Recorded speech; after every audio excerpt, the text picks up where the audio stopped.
This is Ujjwal Kashyap and I welcome you at iDesireUPSC. 23. Politics in the states 2, West Bengal and Jammu and Kashmir. West Bengal presents the case of a communist government that came to power through the parliamentary process and has functioned according to the rules of a democratic and civil libertarian polity and under conditions of a capitalist economy, though with the presence of a strong public sector. This government has ruled the state for nearly 37 years, winning 5 state elections so far in a row, and given people on the whole an effective, reformist government. The Congress government in Bengal had not performed badly till the early 1960s. Despite dislocation and disruption of the economy due to the partition of Bengal and the refugee influx of over 4 million coming from East Bengal till 1965, the government had been able to provide economic stability. West Bengal had maintained its position for industry in the hierarchy of states. There was marked progress in the public health program, electricity generation and road construction. The government, however, had failed on 2 major fronts. Unemployment among the educated and the rural landless grew continuously, and, while the zamindari system had been abolished, the power of the intermediary jotedars and landlords over sharecroppers and tenants was not curbed. Political mobilization and the CPI-CPM. Since 1930, the Communist Party had enjoyed significant support among intellectuals and workers in Calcutta, and it emerged as a major political force in Bengal by 1947. The United CPI in the 1950s and CPM in the 1960s and 1970s organized a large number of mass movements and trade union struggles, including Gheraos during 1967-69, and combined them with an effective use of the legislature to expose the government's misdeeds. As a result, there was a steady growth of the United CPI and later the CPM, both electorally and organizationally. Congress was defeated in the state elections of 1967 and 1969, and United Front governments led by breakaway groups from Congress and with CPM participation were formed. Both United Front governments broke up because of internal contradictions, but they added to the CPM's popularity. During these years, the CPM was also able to organize massive agrarian movements of tenants and sharecroppers and thus extend its political base to rural areas. During the decade of 1967-77, West Bengal witnessed increasing violence and chaos, a crisis of governability, heightened factionalism and splits in Congress, which ruled the state directly or through president's rule from 1969 to 1977. Unprecedented levels of state repression were especially directed against the Naxalites and the movements of the rural poor. In the end, the CPM's popularity, combined with the mass reaction against the emergency, was transformed into an electoral victory in 1977, and the CPM, along with its left allies, was able to form the government. Since then, the CPM has further consolidated its power and entrenched itself, especially among the peasantry. It has succeeded in maintaining the left coalition as well as control of the government during the last 30 years, and through 7 assembly elections. CPM, record of successes. 2 significant achievements of the CPM are worthy of analysis, in terms of improving the conditions of the rural poor. The first one has been in the field of land reform, or rather tenancy reform. Though the Congress government had done away with the zamindari system in the 1950s, it had allowed 2 aberrations. Jotedars, intermediaries for rent collection between zamindars and sharecroppers who were the actual cultivators, were permitted to stay, and many large landowners allowed to retain above selling land through benami transactions.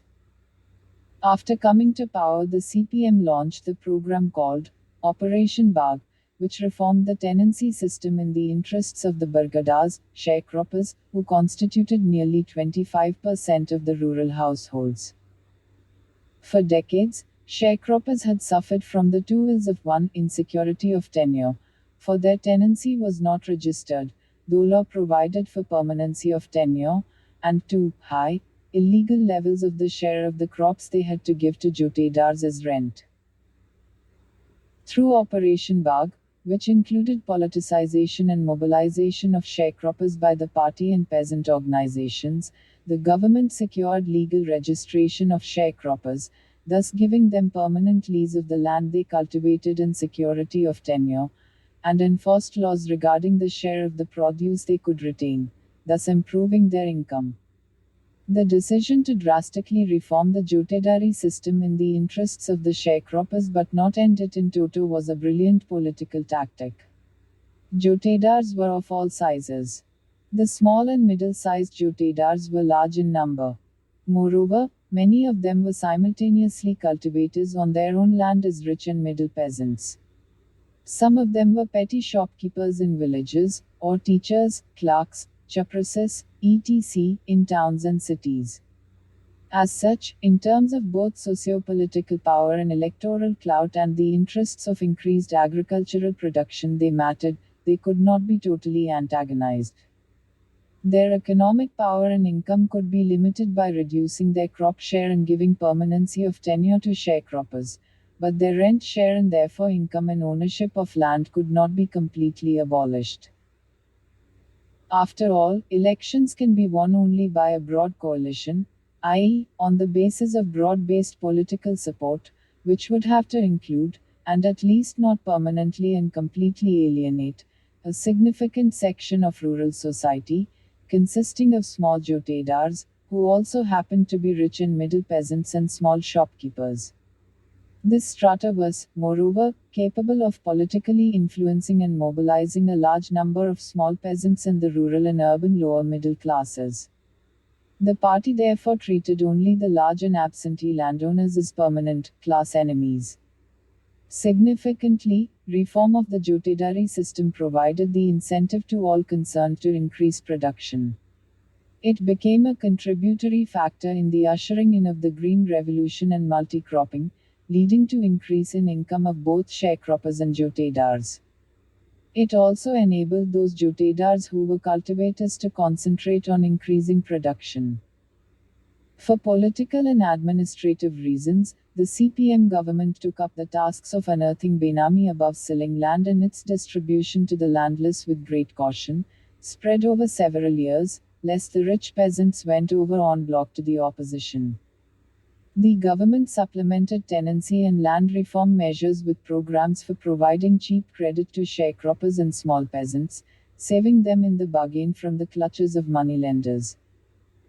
The Congress government at the center had evolved several schemes for providing subsidized low-interest loans through nationalized and cooperative banks to peasants and specially to landless laborers and small peasants for investment in Green Revolution technologies. The West Bengal government was one of the few state governments which successfully implemented these schemes with the help of panchayats and party and peasants organizations. The second major achievement of the West Bengal government has been its restructuring and transformation of the Panchayati Raj institutions, through which the rural poor, the middle peasants and the rural intelligentsia were empowered, or enabled to share in political power at the local level. The Panchayati Raj experiment of the 1960s had failed in West Bengal as also in the whole of India because of the domination of its village, taluka and district institutions by the economically or socially privileged sections of rural society and by the local and district bureaucracy. It had yielded no benefits to weaker sections. The CPM government and the party ousted the large landowners and other dominant social groups from the Panchayati Raj institutions, district-level Zilla Parishads, block-level Panchayati Samitis and village-level Gram Panchayats, involved the rural lower and lower middle classes, teachers, and social and political workers, brought the bureaucracy under their control, and strengthened their authority and financial resources. In addition, the CPM government took several other steps to improve the social condition of the landless.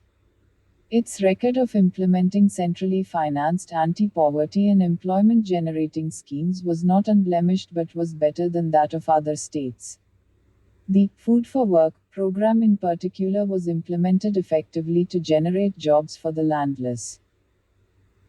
Moreover, the West Bengal government took up projects such as road construction, drainage and cleaning of irrigation channels and village tanks, which were meaningful from the point of view of the lower classes in the villages, and tried to implement them through the reformed Panchayati Raj institutions so that the opportunities for corruption were drastically reduced. The CPM also speeded up the organization of agricultural laborers and regularly organized mass struggle for higher wages. Interestingly, rather than concentrate on taking away land from rich peasants and distributing it among agricultural laborers and thus equalizing land ownership, the CPM concentrated on enhancing the latter's capacity to struggle for higher wages. The success of the Green Revolution strategy and multi-cropping also resulted in greater employment as well as increase in wages in the countryside throughout the 1980s and 1990s. The CPM government's record in containing communal violence has been one of the best in the country. Despite having a high ratio of Muslims in the population and the large influx of Hindu refugees from East Bengal, West Bengal remained relatively free of communal violence.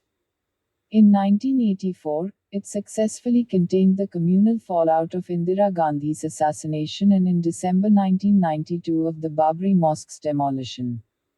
The CPM also did not permit the growth of casteism and caste violence in West Bengal.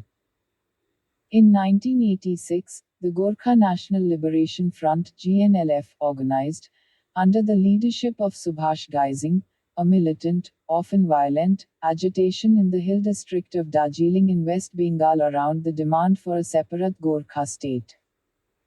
Following negotiations between GNLF and the central and state governments, a tripartite accord was signed in Calcutta in August 1988, under which the semi-autonomous Darjeeling Gorkha Hill Council, within the state of West Bengal, came into being. The council had wide control over finance, education, health, agriculture and economic development.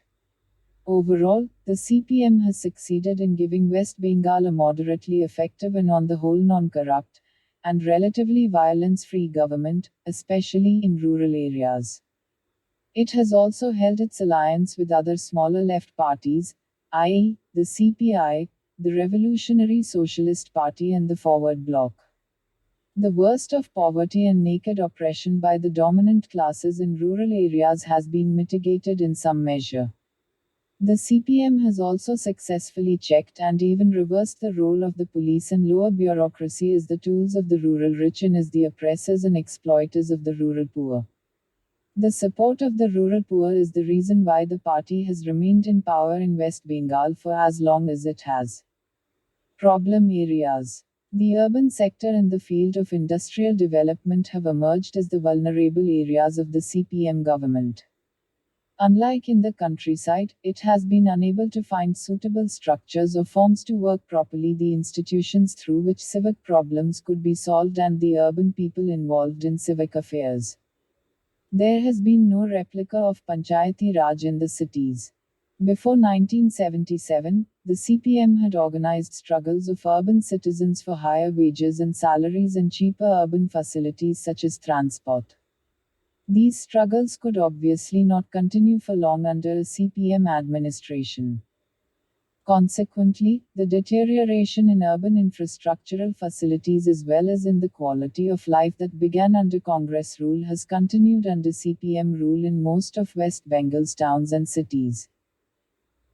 But the most important failing of the CPM government has been the inability to develop industry and trade because of the absence of any theory or strategy of economic development, of industrialization, of large-scale creation of jobs in a situation where a state is ruled by a communist party while the country as a whole is not.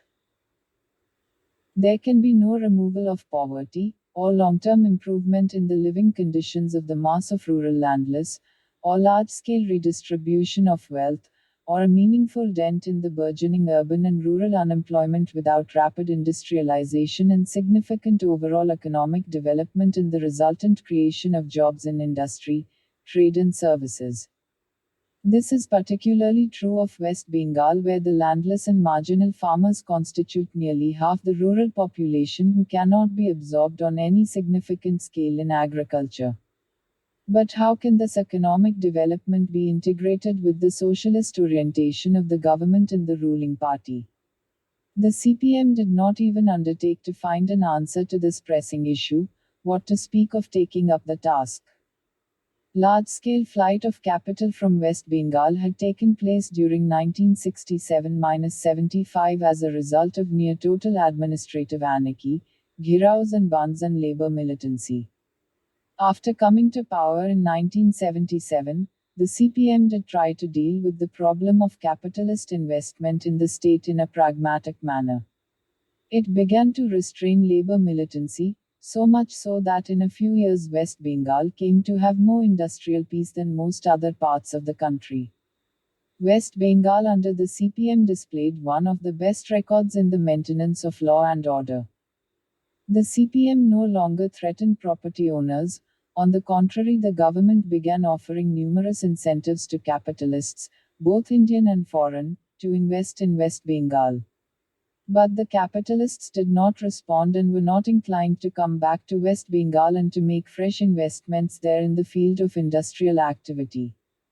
An important reason for the capitalists staying away from the state has been the lack of a work culture and accountability, a malaise that has been difficult to cure.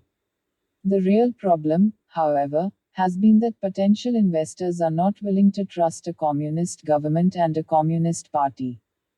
Most of them believe that the leopard can disguise its spots but not change its nature. The problem is intractable and the party's dilemma is inherent in a situation where it is committed to the abolition of capitalism, however gradually, and has acquired partial and limited power in a State of the Union. This difficulty could have been foreseen. The CPM, however, failed to take cognizance of the problem and look for innovative solutions suited to the circumstances in which the party was ruling in West Bengal. This was in part because the party assumed that its rule would not last long, as it would be overthrown by the central government. The party would, therefore, use its short-lived power to unleash popular, revolutionary forces by freeing them from the fear of police and bureaucracy, hold the fort in West Bengal and Kerala for a short period and wait for the rest of India to catch up with them. Social development in general, and economic development in particular, would have to wait till an all India revolution took place. As Jyoti Basu, Chief Minister of West Bengal, put it as late as 1985, the aim of our programs is to alleviate the sufferings of the rural and urban people and to improve their conditions to a certain extent.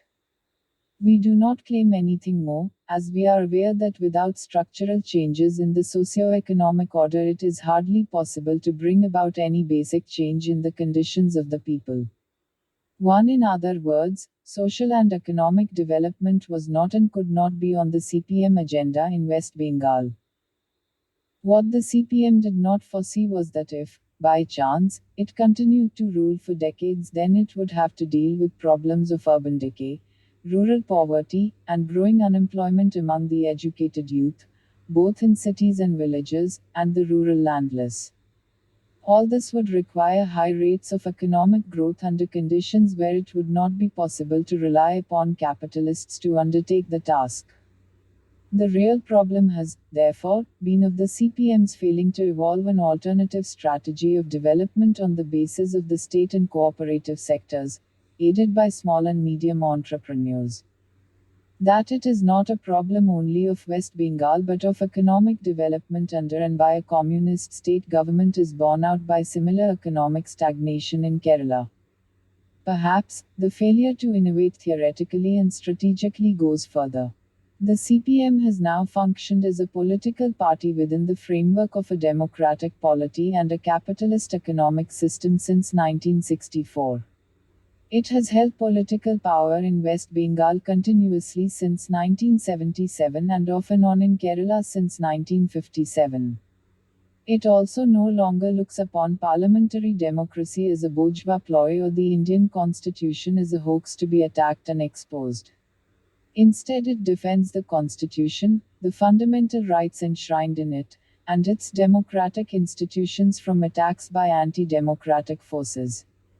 It only argues that the existing democracy should be further deepened both politically and socially and economically. Its political practice has been described by a sympathetic political scientist, Atul Kohli, as social democratic and reformist in orientation. Point 2. In recent years, the CPM has attempted to change its industrial policies and invite, with some success, Indian and foreign capitalists to invest in West Bengal. But perhaps that is where lies the crunch. The CPM's reformism and social democratism have been pragmatic and not arrived at theoretically. The party has refused to theoretically analyze its own political practices and to then advance further on that basis. The CPM has also failed to analyze the implications of its politics for its organizational structure and then to make innovations in this regard. Undoubtedly, its centralized and disciplined democratic centralism party structure helped it withstand state repression, to acquire political power, and, to a certain extent, implement its agrarian policies. But, clearly, this party structure has now become a drag. It tends to promote monopolization of power by party cadres so that the people start depending on it to get everything done. Bureaucratization, patronage, privilege, abuse of power, and partisan behavior have been taking a toll on the party and its popularity. Party cadres, panchayat leaders, and trade union functionaries have started developing vested interests in the perks of power. A basic class approach and pro-poor orientation together with a tight organizational structure enabled the CPM to come to power in West Bengal and to adopt several pro-rural poor measures. But the government's failure to innovate theoretically and organizationally has contributed to its political stagnation. It increasingly finds itself in a catch-22 situation. As a result of growing unemployment, failure to arrest urban decay, and develop the state, the CPM and its allied left parties have been losing support in the cities, especially Kolkata.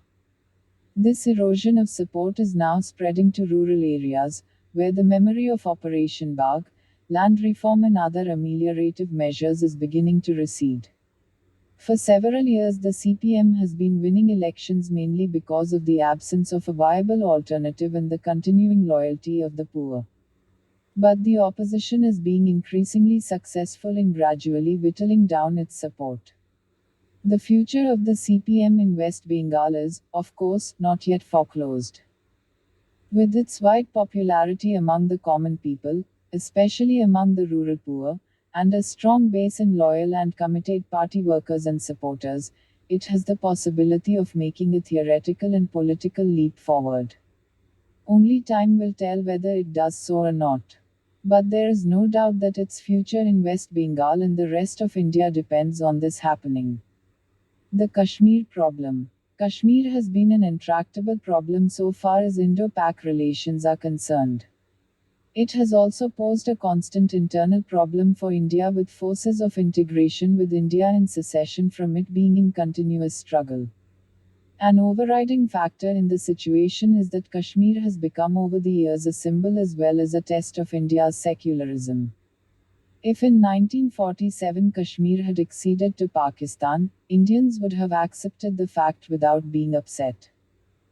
But once, as a result of the invasion of Kashmir by Pathan tribesmen and Pakistani troops and the persuasion of its popular leader, Sheikh Abdullah, the state of Jammu and Kashmir acceded to India. The situation became different. Pakistan claimed Kashmir on the ground that it was a Muslim-majority state. This was unacceptable to secular India, which did not accept the two-nation theory. For India, the question of Kashmir became not merely one of retaining a small part of its territory, it impinged on the very basic character of the Indian state and society.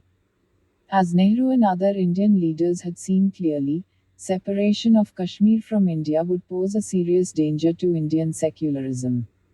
If Kashmir seceded from India on grounds of religion, the two-nation theory would seem to have been vindicated. It would strengthen the Hindu communal forces and pose a serious threat to millions of Muslims, whose number in India is larger than even that in Pakistan, making their position in India quite untenable. The position was grasped quite clearly by many knowledgeable non-Indians too. For example, Joseph Corbell, a member of the United Nations Commission on India and Pakistan, wrote in 1954. The real cause of all the bitterness and bloodshed, all the venomed speech, the recalcitrance and the suspicion that have characterized the Kashmir dispute is the uncompromising and perhaps uncompromisable struggle of two ways of life, two concepts of political organization, two scales of values, two spiritual attitudes, that find themselves locked in deadly conflict in which Kashmir has become both symbol and battleground. Point 3. Immediately after Kashmir's accession in October 1947, India had offered a plebiscite under international auspices for the people of Kashmir to take a final decision on it. But there was a rider: Pakistan's troops must vacate Kashmir before a plebiscite could be held. Till the end of 1953, the government of India was willing to abide by the results of a plebiscite if proper conditions were created for it. But a plebiscite could not be held, partly because Pakistan would not withdraw its forces from Pakistan-held Kashmir, and partly because Indo-Pak relations got enmeshed in the Cold War. During 1953–54, the United States entered into a virtual military alliance with Pakistan. This also encouraged Pakistan to take a non-conciliatory and aggressive approach based on a policy of hatred and animosity. By the end of 1956, the Indian government made it clear to Pakistan and the international community that the situation in Kashmir and Indo-Pak relations had changed so completely that its earlier offer had become absolute and Kashmir's accession to India had become a settled fact. Since then, so far as India is concerned, Kashmir has been an irrevocable part of the nation. However, without openly saying so, Nehru and his successors have been willing to accept the status quo, that is, accept the ceasefire line or line of control (LOC) as the permanent international border. Special status of Jammu and Kashmir. Under the instrument of accession signed in October 1947, the state of Jammu and Kashmir was granted a temporary special status in the Indian Union under Article 370 of the Indian Constitution. The state ceded to the Indian Union only in defense, foreign affairs and communications, retaining autonomy in all other matters. The state was permitted to have a constituent assembly and a constitution of its own, to elect its own head of the state called Sadr-e-Riyasat, and to retain its own flag. Its chief minister was to be designated as prime minister. This also meant that the Indian Constitution section on fundamental rights did not cover the state, nor did institutions such as the Supreme Court, the Election Commission, and the Auditor General have any jurisdiction there. However, Article 370 dealt with the relations of the state with the centre and not with its accession to the Union, which was complete. In 1956, the Constituent Assembly of Jammu and Kashmir ratified the accession of the state to India. Over the years, the state's special status was considerably modified, one might even say liquidated. The jurisdiction of Union institutions such as the Supreme Court, the Auditor General and the Election Commission and the constitutional provisions regarding fundamental rights had extended to the state. Parliament's authority to make laws for the state and the President's authority over the state government, including the power to impose President's rule, had also been extended. The state's services were integrated with the central and all India services. Symbolic of the changes were that in the nomenclature of the Sadr-e-Riyasat to governor and of the state prime minister to chief minister. A sizable section of Kashmiris resented this erosion of the provisions relating to the state's autonomy. On the other hand, Article 370 gave birth to a powerful movement in the Jammu region of the state for full accession to India, a greater share for Jammu in government services and even for separation of Jammu from Kashmir. The movement soon acquired communal colors with the danger of the state being divided on religious lines, Kashmir being Muslim majority and Jammu being Hindu majority. The agitation in Jammu was led by the Jammu Praja Parishad, which later merged with the Jansangh, which raised the agitation to an all India level. An unfortunate event was the death of Jansangh President Shyama Prasad Mukherjee due to a heart attack in a Srinagar jail, on the 23rd of June 1951. He had gone to the state in violation of a government order. The Praja Parishad agitation played into the hands of communal pro-Pakistan elements in Kashmir. It tarnished India's secular image and weakened India's case on Kashmir. It also unsettled Sheikh Abdullah, and made him doubt the strength of Indian secularism. The politics of Sheikh Abdullah. India's internal problems in regard to Kashmir began with Sheikh Abdullah, a man of remarkable courage and integrity, having a mass appeal, but who was also autocratic, wayward and arbitrary. Pressed by communal elements in the Kashmir Valley demanding merger with Pakistan and harassed by communalists in Jammu demanding full integration with India, Abdullah began to veer towards separation. Exaggerating the strength of communal forces and the weakness of secularism in India, he increasingly talked of the limited character of the accession of the state to India and a full autonomy for the state.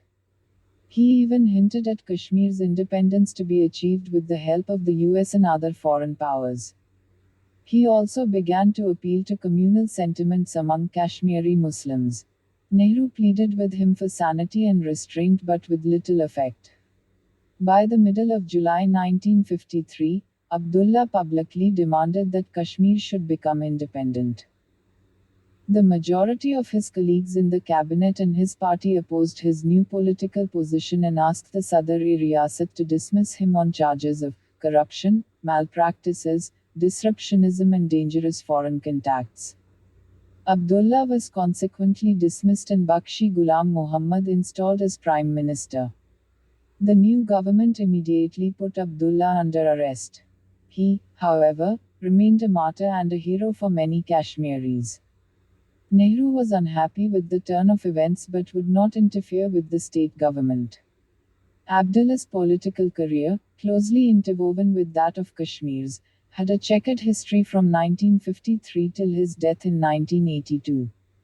Under Nehru's pressure, he was released on the 8th of January 1958 but was rearrested 3 months later as he continued with his separatist campaign and appeals to communal sentiments. Nehru got Abdullah released again in April 1964.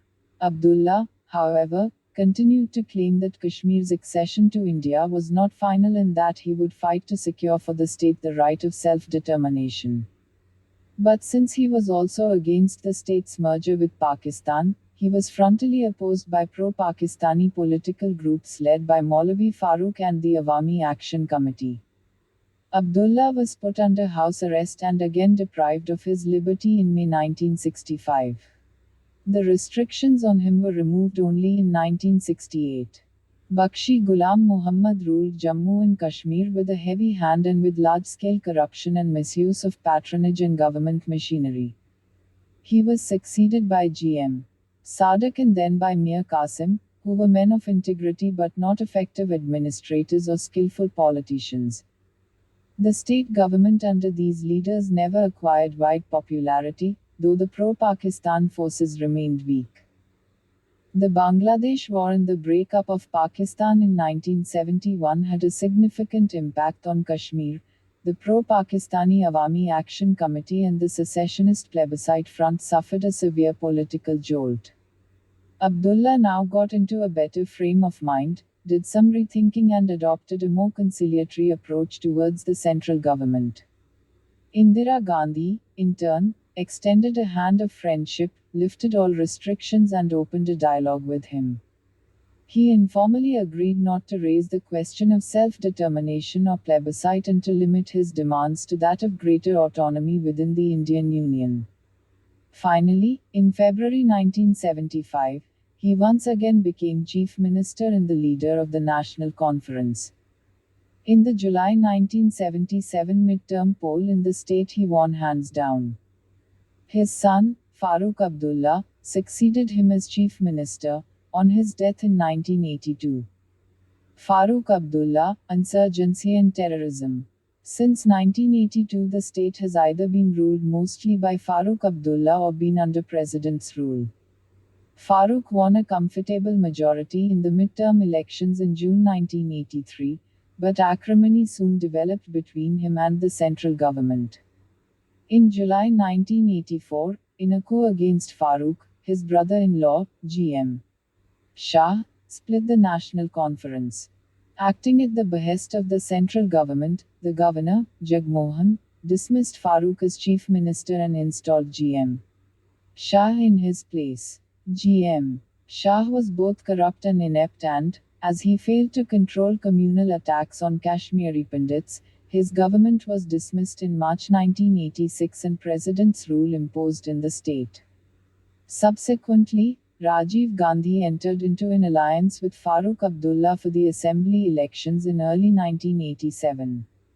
But Farooq, who won the election, was unable to manage the state politically or administratively. Thereafter, the movement for secession stepped up in the valley. Both Hizbul Mujahideen and other fundamentalist, pro-Pakistan groups and those for independence led by the Jammu and Kashmir Liberation Front, JKLF, took to violent agitations and armed insurgency. All these groups were actively financed, trained and armed by Pakistan, and carried on a campaign of murders, kidnappings and torture of political opponents and of attacks on police stations, government offices and other public buildings. They also attacked Kashmiri Pandits, most of whom were forced to leave their homes and move to refugee camps in Jammu and Delhi. To contain terrorism and insurgency, VP Singh at the center dismissed Farooq Abdullah's government, which had lost control over the valley to the terrorist groups, and imposed president's rule in the state.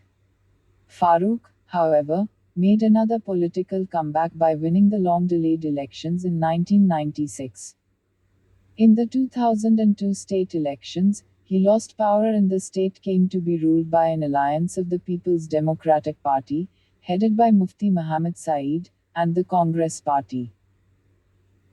The All-Party Hurriyat Liberation Conference and the JKLF, which stands for Kashmir's independence, and the pro-Pakistan Mujahideen have lost steam in recent years, mainly because of the Mujahideen and JKLF's terrorist depredations against the people of the state, but Pakistan-supported and organized terrorism continues to be a menace affecting normal politics in Jammu and Kashmir.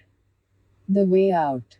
From the early 1950s to date, Kashmir has been bedeviled by several major ills, leading to the alienation of the people of Jammu and Kashmir from the state's rulers as also India as a whole.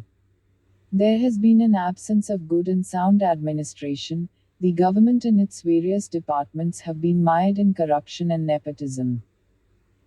Most elections, starting with the very first one in 1951, have been rigged and marred by electoral fraud, leading to loss of faith in the legitimacy of the electoral process and the political system as a whole among the people, who have therefore not hesitated to take recourse to extra-constitutional means.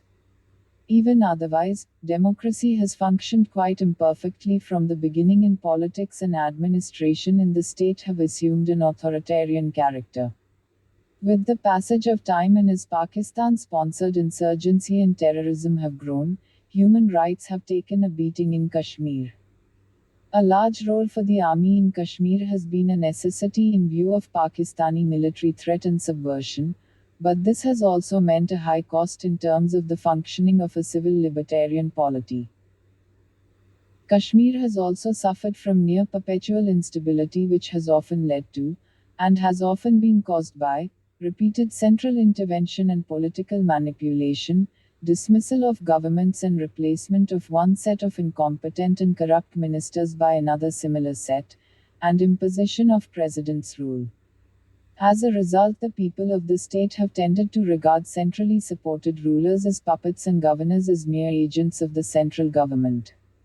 It is, however, widely acknowledged that the 1996 and 2002 elections in the state were more or less fair and widely representative of the people of the state. Jammu and Kashmir's accession to India is irreversible, though India is not likely to regain control over Pakistan-occupied Kashmir. It is clear that while it is necessary to take stern action against terrorism and insurgency, such action should not adversely affect the civil liberties and human rights of the people. The estranged Indo-Pak relations will continue to cast a deep and dark shadow over Jammu and Kashmir, but that makes it even more necessary that Kashmir is given a clean, sound and democratic government, free of excesses by the police and paramilitary forces. The extent of local autonomy is a contentious issue that will have to be resolved keeping in view the sentiments of the people of the state in the federal constitutional structure of India. We believe, however, that more significant is the issue of how the democratic process in the state develops with the fuller participation of the people. It would not be difficult to resolve the Kashmir problem if two important parameters are kept in view. No democracy would easily permit secession of any of its parts, and no democracy can afford to ignore for long the wishes of any part of its people.